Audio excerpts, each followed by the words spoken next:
Welcome to Tamil travel. இந்த எபிசோடில் நம்ம என்ன பார்க்க போகிறோம் அப்படின்னா, ஒரு புது ஊரை வந்து எக்ஸ்ப்ளோர் பண்ண போகிறோம். எந்த ஊர் அப்படின்னு பார்த்தோன்னா சிங்மாய் அப்படின்னு சொல்லிட்டு தாய்லாண்டில், நார்த் ஆஃப் தாய்லாண்டில் இருக்கிற ஊரை பற்றி தான் நம்ம பார்க்க போகிறோம்.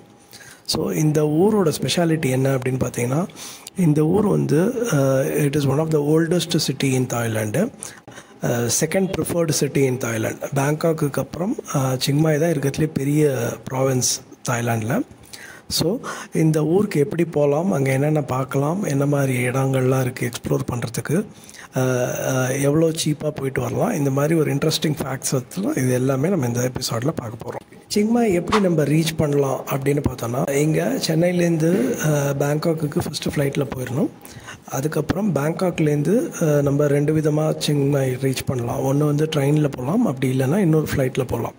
ஸோ ஃப்ளைட் பார்த்தோன்னா ஃப்ரீக்வெண்ட் ஃப்ளைட் அங்கேருந்து பேங்காக்லேருந்து ஒரு நாளைக்கு 10லேருந்து 15 ஃப்ளைட் இருக்குது. So every 1 hour or 2 hours flight இருக்குது. ஸோ இது பார்த்தீங்கன்னா அப்ராக்சிமேட்லி 2500 to 3000 rupees இல்லை 2000 rupees கூட ஆகும். ஃப்ளைட் காஸ்ட் அவ்வளோதான். அதே மாதிரி நீங்கள் பஸ்ஸில் போகணும், அப்படி ட்ரெயினில் போகணும் அப்படின்னு பார்த்தீங்கன்னா, ட்ரெயினில் இங்கேருந்து 10 hours ஜேர்னி. பேங்காக்லேருந்து நீங்கள் சிங்மாய் போகிறதுக்கு 10 hours ட்ராவல் டைமு. நீங்கள் அப்படியும் போகலாம். So there are 2 ways by which you can reach Chiang Mai from Bangkok. சிங்மாயோட கிளைமேட்டிக் கண்டிஷன்ஸு, எப்போ போகணும் எப்போ போகக்கூடாது அப்படிங்கிறதெல்லாம் பார்த்தோம் அப்படின்னா, Chiang Mai is having a moderate climate condition.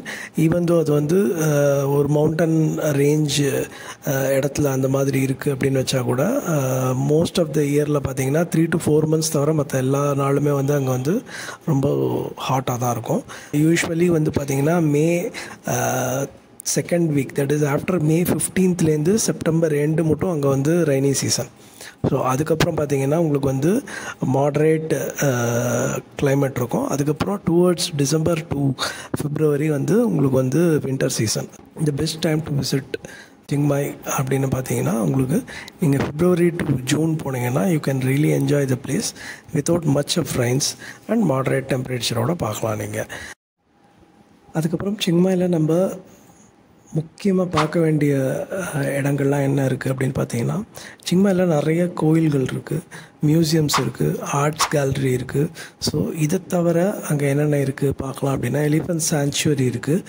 அதுக்கப்புறம் வந்து ஒரு மிக பிரம்மாண்டமான மாயா லைஃப் ஸ்டைல் பிளாசா அப்படின்னு சொல்லிட்டு ஒரு பெரிய மால் இருக்குது. இந்த ஊரில் நீங்கள் மினிமம் ஒரு 40லேருந்து 50 கோயில் இருக்கும். அவ்வளவு கோயில் இருக்குது. எல்லாமே புத்தர் கோயில் தான். கோயிலெலாம் வந்து சாயங்காலம் 6 மணிக்கு மூடிடுவாங்க. சில கோயில் 7 மணிக்கு மூடுவாங்க. அதுக்கப்புறம் வந்து காத்தால 9 மணிலேருந்து திறந்துருக்கும். எப்போ வேணால் போகலாம், ஓப்பன் ஃபார் டூரிஸ்ட்டு. சில கோயிலில் உள்ளே வந்து ஃபீமேல்ஸ் அலோவ் பண்ண மாட்டாங்க. அதுக்கு என்ன ரீசனுங்கிறத அவங்க வெளியே எழுதி போட்டிருக்காங்க.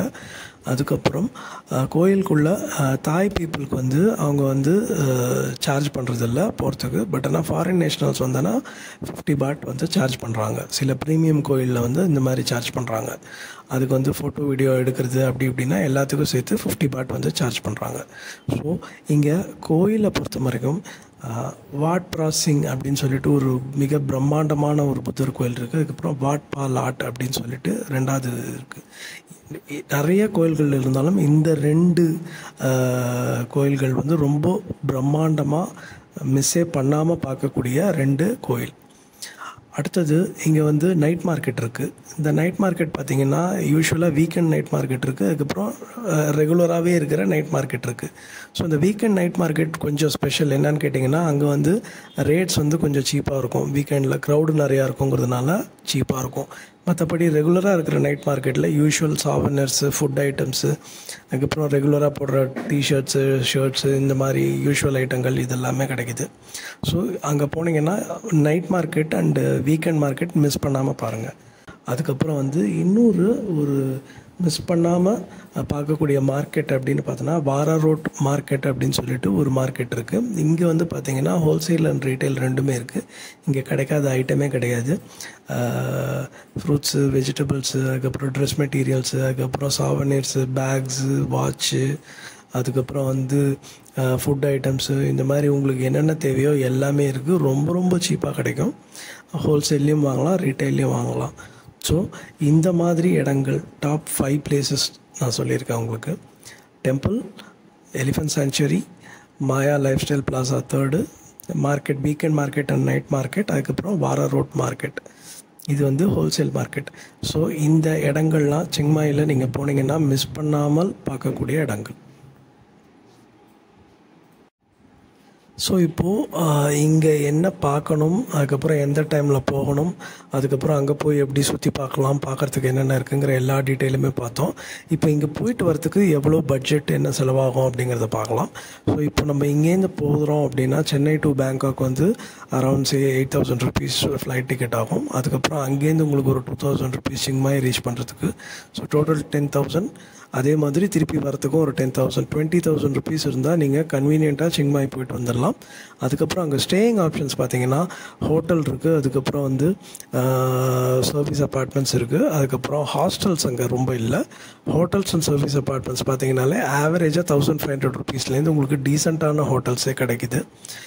இன்னும் நீங்கள் கொஞ்சம் சிட்டியை விட்டு வெளில தள்ளி போனீங்க அப்படின்னீங்கன்னா இன்னுமே கூட சீப்பாக கிடைக்கும். அதனால் உங்களுக்கு அங்கே வந்து ஒரு 3 night ஸ்டே நீங்கள் பண்ணுறீங்க அப்படின்னீங்கன்னா ஒரு 5,000 rupees டெஃபினட்டாக உங்களுக்கு ஆகும். சில இடத்துல வித் பிரேக்ஃபாஸ்ட் அண்ட் சில இடத்துல வித்தவுட் பிரேக்ஃபாஸ்ட் கொடுக்குறாங்க. ஸோ அதனால் 20 + 5 25,000. அதுக்கப்புறம் நீங்கள் அங்கே எங்கேயாவது பர்ச்சேஸ் பண்ணுறீங்க, லோக்கல் பைக் எடுத்து சுற்றுறீங்கன்னா அது ஒரு அடிஷ்னல் 5,000. ஸோ டோட்டலாக 30,000 இருந்ததுன்னா நீங்கள் ஒரு சிங்கிள் பேக் பேக்கராக நீங்கள் போய் சுற்றி பார்த்துட்டு தாராளமாக என்ஜாய் பண்ணிட்டு வந்துடலாம். அதே நீங்கள் வந்து ஒரு ஃபேமிலியோடு போகிறீங்க அப்படின்னீங்கன்னா உங்களுக்கு வந்து டெஃபினட்டாக ஒரு ஃபேமிலி ஆஃப் 4 நீங்கள் பார்த்துட்டு வரீங்கன்னா க்ளோஸ் டு 1 to 1.2 lakhs ஆகும்.